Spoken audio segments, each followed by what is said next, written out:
Pour me permettre d'illustrer de manière un petit peu plus agréable les différentes nouveautés de Corona en version 10, ce que j'ai fait, c'est que je vous ai préparé une scène 3D complète, que l'on va étoffer un petit peu plus au fur et à mesure justement des nouveautés dont on va parler.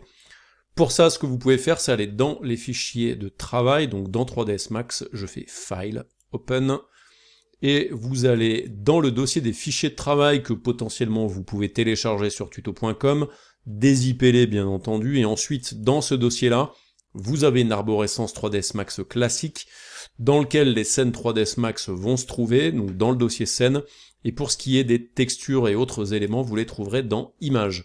Donc là, je vais dans Scène, et je vais ouvrir le fichier qui s'appelle piscine.max. C'est une scène que j'ai créée moi-même, donc il n'y a strictement aucune limitation sur l'utilisation, il n'y a pas de droit, vous pouvez l'utiliser personnellement et professionnellement sans aucun souci. Ensuite, les matériaux et autres éléments qui sont à l'intérieur ont été soit récupérés sur des bibliothèques gratuites comme Chaos Cosmo, comme la librairie des matériaux de Corona. La plante que vous voyez ici, c'est une plante de base de 3ds Max que j'ai modifiée avec des matériaux de la bibliothèque de Corona.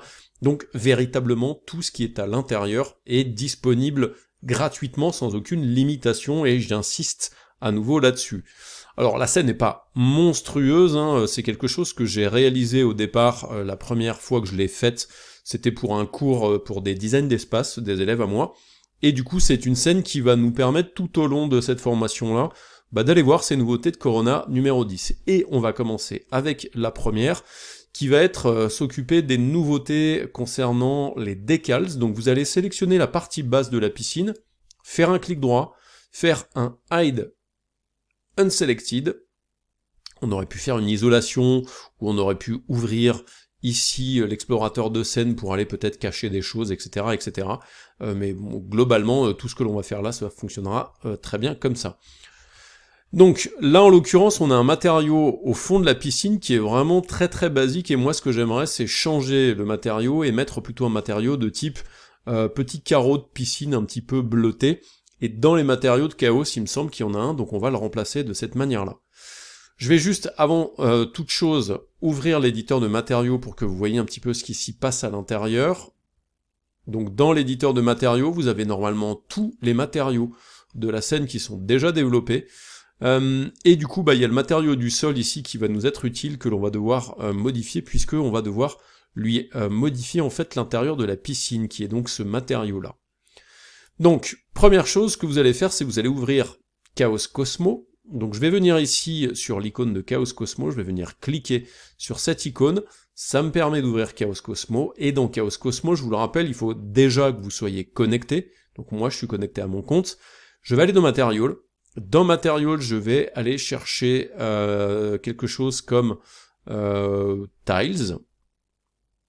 Et dans Tiles, j'ai ces tiles-là qui fonctionneront très bien pour faire l'intérieur de la piscine. Alors je rappelle quand même quelque chose concernant l'utilisation des différentes possibilités, concernant l'utilisation de la librairie Cosmo. Vous devez télécharger des choses, si vous voulez les amener après dans 3ds Max. Donc normalement, quand quelque chose n'est pas téléchargé, vous avez un bouton bleu. Lorsque c'est téléchargé, vous avez un bouton vert, et sur ce bouton vert, vous avez des options comme l'activation du triplanaire, ou alors la prise en compte du Real World Scale, donc la prise en compte dans les dimensions de vos textures de la dimension réelle en centimètres et pas en unités génériques. Donc avant que vous téléchargiez ce matériau-là, qui est donc dans les tiles, sélectionnez bien la géométrie sur laquelle vous voulez l'appliquer. Je viens ensuite chercher Chaos Cosmo. Et ensuite, je vais donc dans cette catégorie matériaux, dans la catégorie Tile, je vais télécharger ce matériau-là, donc cliquez sur le bouton bleu si chez vous il n'est pas encore téléchargé, je vais me le mettre en favori d'ailleurs. Et ensuite, je vais tout simplement l'appliquer en mapping planaire, je vais venir cliquer là-dessus, ce qui va me permettre donc d'appliquer ce matériau-là directement à ma surface, et c'est ce qui s'y passe. Maintenant que j'ai fait ça, la problématique c'est qu'il me l'applique à la totalité de mon objet, et c'est absolument pas ça que je veux, donc je vais ouvrir mon éditeur de matériaux. Avec mon éditeur de matériaux, je vais faire en sorte d'être pas très loin de ce matériau-là, qui est donc le matériau de sol, et je vais utiliser la pipette pour venir faire un coup de pipette sur cette géométrie-là, qui me permet maintenant d'avoir ici les tiles, et ce que je vais faire, c'est que ces tiles blue, je vais les connecter sur les emplacements 2 et 3 du matériau du sol, Donc je viens ici, je glisse tout ça sur ce matériau-là, et ensuite ce matériau de sol, je viens bien entendu l'appliquer directement sur la surface, sinon il sera disponible de partout. Donc là du coup ça fonctionne un petit peu mieux, j'ai donc mon matériau de tiles.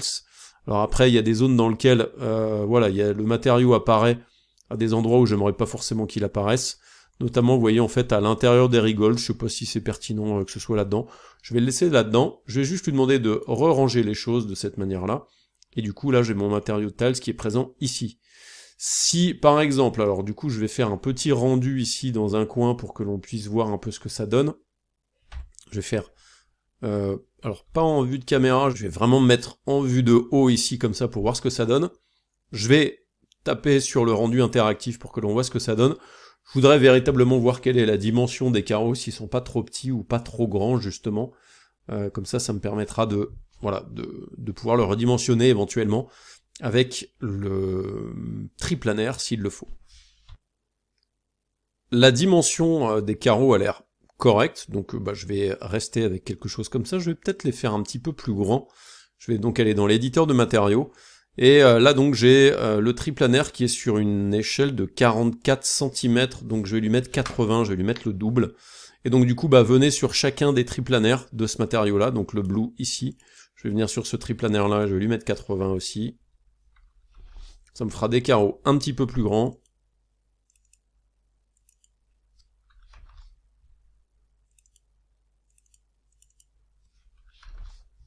Ok, je ferme ça. Je relance un petit rendu pour qu'on voit ce que ça donne. Voilà, les carreaux sont un petit peu plus grands, ça me paraît un petit peu mieux pour le résultat que je veux avoir. Donc du coup, maintenant qu'on a fait ça, ce que j'aimerais c'est utiliser des decals, et donc on va voir ça dans la leçon suivante.